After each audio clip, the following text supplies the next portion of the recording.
As we come on the air tonight, we are following breaking news in Sacramento. This is To the Point, and I'm Alex Bell. A standoff in Fair Oaks has just ended after almost 7 hours, and this is all happening at the Hazel Ranch apartment complex. It started around 10 a.m. this morning as deputies responded to a shots fired call at the apartment complex off of Winding Way. They found a bullet hole in a window, and at some point, deputies shot at the suspect, but it's unclear what led up to that. No deputies were hurt, but residents were evacuated. The sheriff's office reached the suspect by phone around noon in an attempt to get him to surrender.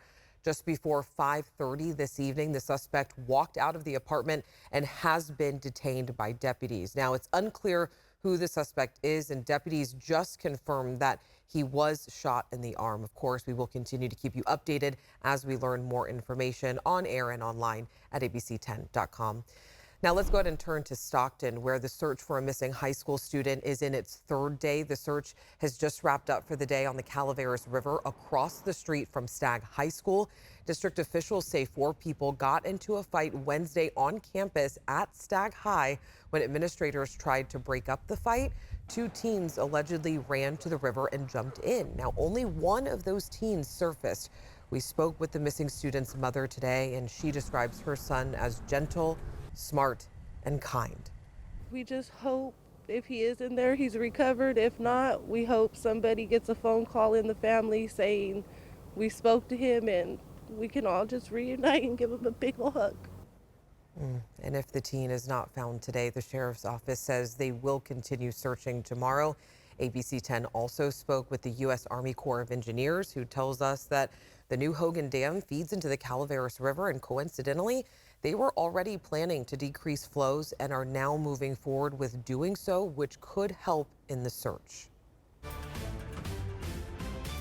Now to the latest in the race for the Sacramento mayor. Just moments ago, Sacramento County updated the Sacramento mayor's race. The latest numbers show Flo Hofer with a growing lead, and it's a tight race for the second vote getter, with Kevin McCarty overtaking Richard Pan for second place. McCarty leads Pan by fewer than 200 votes.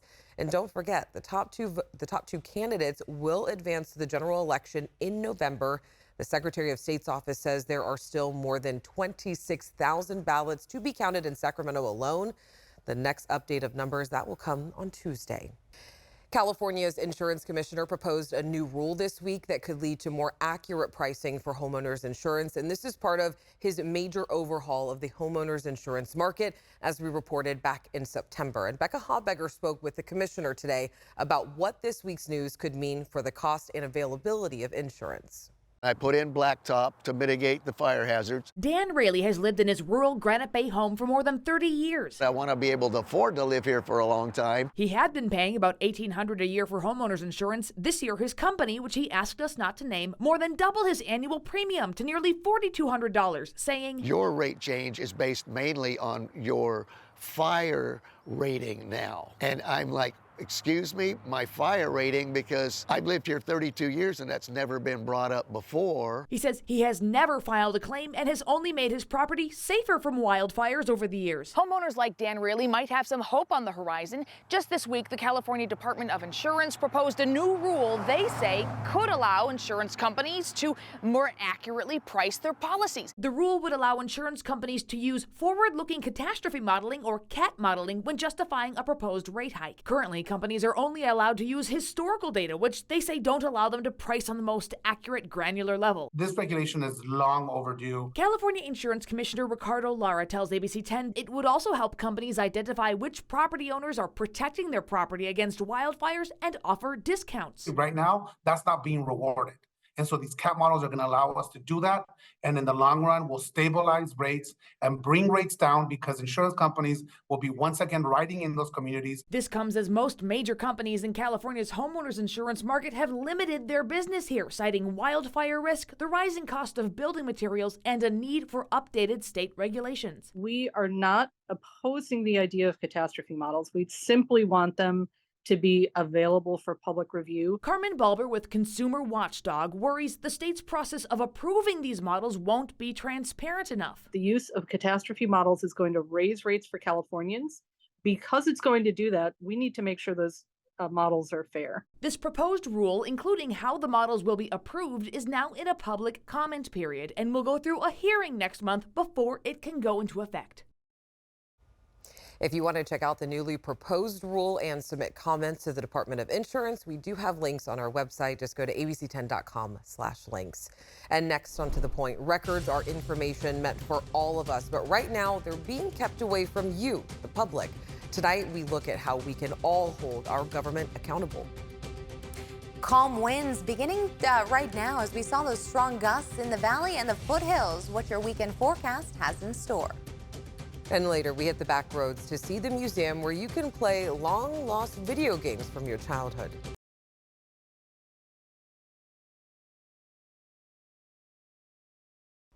Tonight, we're taking a deep look into a problem that threatens the basic functioning of our shared democracy, the problem of government information in California being kept away from you as a member of the public. This information belongs to the people. This is our information. These are our records. They're not the private property of the governor or the legislature or the school board. Now, ABC 10 is partnering with major newsrooms across the state to shine light on how transparency is falling short in our state and local government, and it affects everyone. In our work, it limits the facts available when we report and investigate the news. Investigative reporters Brandon Ritteman and Andy Judson joined together to show how difficult it can be to hold your government accountable. California has a reputation. This is where people come up with the next big thing. We're supposed to be cutting edge. California leads the way. A forward-thinking place, an open place. That's the image. Transparency, accountability, this is the future of government. But let's check the reality, because right now today, California has a secrecy problem. We're investigative journalists. Uncovering secrets is what we both do. Do you mind if we ask you a couple questions? I don't have anything to say at this time. Well, we're just wondering whether our leaders want you to know or not. I want to get you all the information that we can get you on this, but just email us and we'll be happy to provide it. I have your word on that? Yeah, absolutely. Okay. Yeah. Promises aren't always kept, and that's why it's vital we have public records laws. And government records belong to all of us, and we've used them to tell all kinds of stories. Like that time we found the governor's office spending tens of thousands of dollars flying private investment bankers coast to coast. Records can also reveal when money is not being spent the way the state has promised. I died again, another pulled. Like Randy Slater's medical and dental needs. The Department of Developmental Services delayed treatment so long that her teeth rotted, even though she's under their care. And you can't say they don't have plenty of funds for it. DDS's budget this year is $12 billion, and it's billion? Now I'm mad. You have the money to get this done. Get it done. Public records can help shed light on wrongdoing and alleviate suffering. We found records that helped Garshuti and his family fight the state agency that conserved him, separated him from his family, and did not provide him with proper care. The records we obtained told us he's not alone. 360,000 people could potentially be subject to this system. I think of Kim Wink. Public records helped her learn more about the circumstances of her husband's mysterious death, which never got a proper investigation by Solano County. An Amazon package gets better tracking than my husband's body did that day. You're reporting past a law. When the public knows what's happening, we get a chance to make things better. It's not a special thing for reporters. These are your records. You, the voters, put it in the state constitution. Article 1, Section 3. The people have the right of access to information concerning the conduct of the people's business, and therefore the meetings of public bodies and the writings of public officials and agencies shall be open to public scrutiny. You're supposed to get the government's information when you ask for it, unless there's a clear public interest in keeping it secret. Concealing documents, withholding documents should very much be the exception rather than the rule. All too often, California officials claim exceptions when we ask for information that they'd just rather not share. The law is pretty good on paper, but pretty bad in practice. We saw it from the California Department of Education. They refused to give us Superintendent Tony Thurmond's calendar. Why is the superintendent's calendar being kept so secret? I mean, the President of the United States calendar is public. I think I would take issue with the word secret. We saw it in Placer County when an accused murderer escaped. As the sheriff who's in charge of the jail and the custody of prisoners, this should have never happened. The sheriff's office wouldn't give us even basic information about how many deputies were on duty at the time of that escape. And when you run into brick walls like that, there's only one way to make the government follow public records laws. You gotta sue. And Brandon, you sued the governor. We did. We wanted to see calendar entries of meetings between the governor's cabinet secretary and PG&E. PG&E has become an incredibly important partner for us, and we have partnered incredibly successfully. Overall, just a good partner. This is video from one of those meetings last May. We know there was at least one more, but we can't tell you exactly how many because the governor's office is fighting to keep the meetings secret. Unfortunately, Governor Newsom is now in the exact same camp as Dick Cheney. That's our lawyer, Steve Zansberg. Dick Cheney, who, when he was vice president, engaged in a whole number of meetings with representatives of the oil and gas industry, and he fought tooth and nail to keep the public from knowing. In our case, a Sacramento judge ruled that Governor Newsom's office has to hand over the calendar entries. But it took 8 months to get that ruling. Documents delayed or documents denied. And that is a problem with the California Public Records Act, is that there is no remedy short of litigation. This isn't meant for historians only. It makes it impossible to hold people accountable in real time, if ever. Over a century ago, Supreme Court Justice Louis Brandeis said that sunshine is the best disinfectant. He was referring to transparency and how important it is for a functional, honest democracy. But California is increasingly operating in the dark. Our reporting shows it.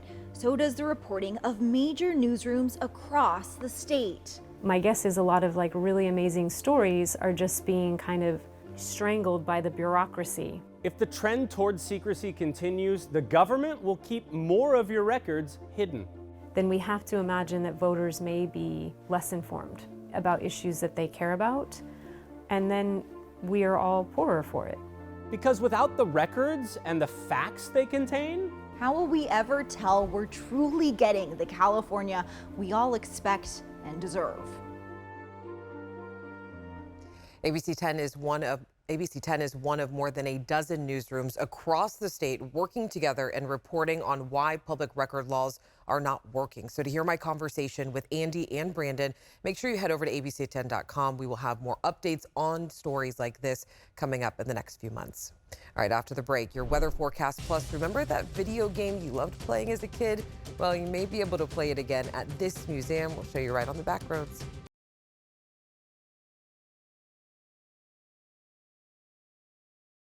Well, we got a beautiful weekend ahead. Temperatures were absolutely amazing today. Beautiful, warm, sunny, and we even hit the warmest temperature of the year at 77 degrees. And highs today continued in the 70s for the valley with 78 in Marysville, 73 in Modesto and Sacramento. The 77 in Sacramento was downtown location, had 77 Stockton. You saw 72 in Auburn, 66 in Placerville. The low moved into Southern California and the high up toward the northwest. The separation is keeping those winds much calmer now as we saw that wind advisory and high wind warning come to an end. Light winds for your Saturday. Nice delta breeze into the overnight hours and into Sunday. We'll see a little bit of a pickup there through the delta again. Otherwise, some light to calm winds as we start off our work week. And St. Patrick's Day is Sunday, and that brings our temperatures for that Shamrockin' Half Marathon on Sunday at 48 degrees at the start of the race. Lunchtime 63, 73 degrees by around 5 p.m. We're seeing mostly clear skies and sunshine for the week ahead, but as we start moving closer to Friday, that's where we see our next shot for some showers returning to the forecast. It looks like Friday and maybe the following Sunday. So looking at that 10-day forecast, the mid-70s Saturday and Sunday, and we're up into the mid to upper 70s from Monday to Tuesday. And Tuesday, spring equinox, the first day of spring. And we'll be expecting to see some nice temperatures, at least for the rest of most of that work week, with Friday, those shower chances returning, and then Sunday and Monday of that following weekend. Alex.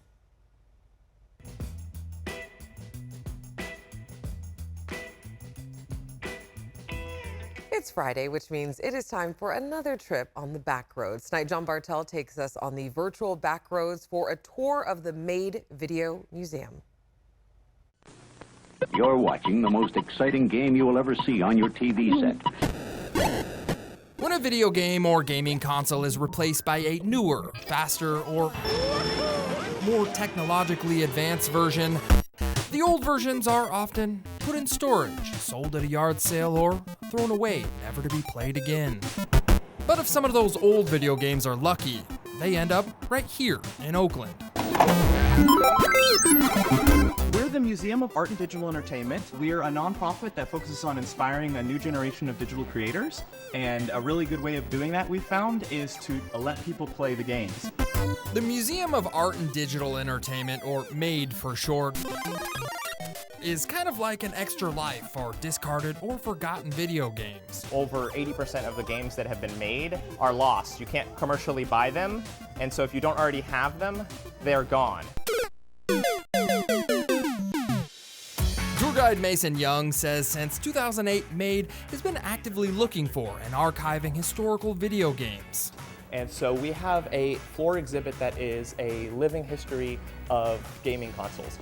Games like the APF Fun TV, which in 1976 was the first of numerous electronic consoles that played games like Pong. These first generation consoles have the game built on them. There's no software to be loaded in or any cartridges. As you go through the chronological progression of video games, you'll find some familiar and popular games like Super Mario Bros. And Sonic the Hedgehog, but then you'll come across some less popular games, like Atari's E.T. There's a really fun story about how, since this game wasn't successful and they made a bunch of copies, they then had to destroy them. Mason says early game developers came out with lots of bad games in an attempt to make a quick buck, but just because they were bad doesn't mean they weren't important to some people. The Super Nintendo games that I had, there were 13 of them, and I played every single one of them, whether it was garbage or not, into the ground because they were the games I had. That's why you preserve the garbage games, because they're not garbage to anybody, right? One man's trash is another man's treasure. Speaking of trash and treasure. So John, I want you to see this, actually, because this might be the only time you ever get to see one of these. All right. Not only does MADE have consoles and games, but they also have one-off game contraptions, like this first-generation 3D Nintendo headset from 1995. What happened to this game? So what happened is this can cause eye strain in certain individuals, and so that was a big no-go. Another no-go was the Donkey Kong bongos.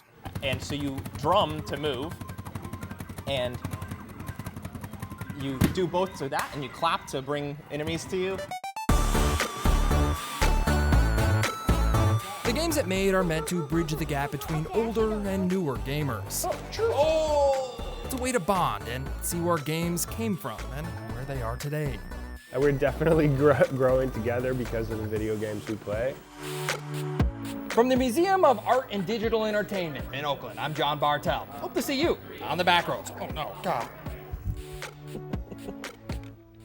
All right, you already know it's your turn. If you have something that you think would be a great road trip destination, make sure you let John all about it. All you have to do is just text your idea to 916-321-3310. Coming up after the break, we are sharing some of your points on our EBT theft investigation. Stay with us.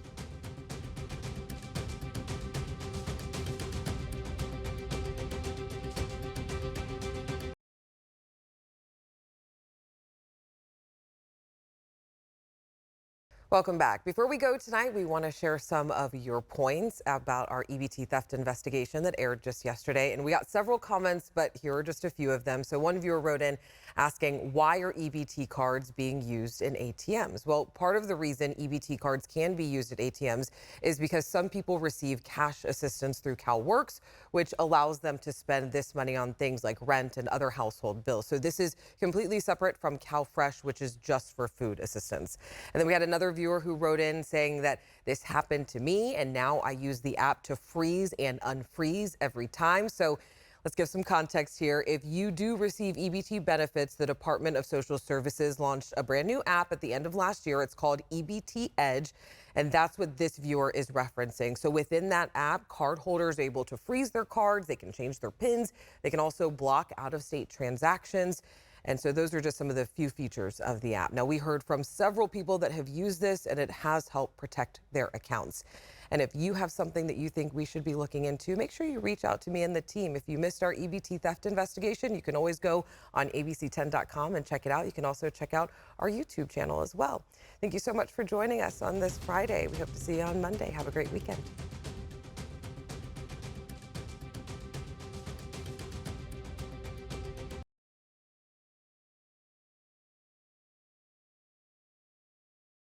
Hey, it's Alex. I just wanted to say thank you so much for watching. The To The Point team and I love hearing from you, and I hope that you'll stay in touch. And don't forget, you can always email me and the team at tothepoint@abc10.com, or you can even send us a text message at 916-321-3310.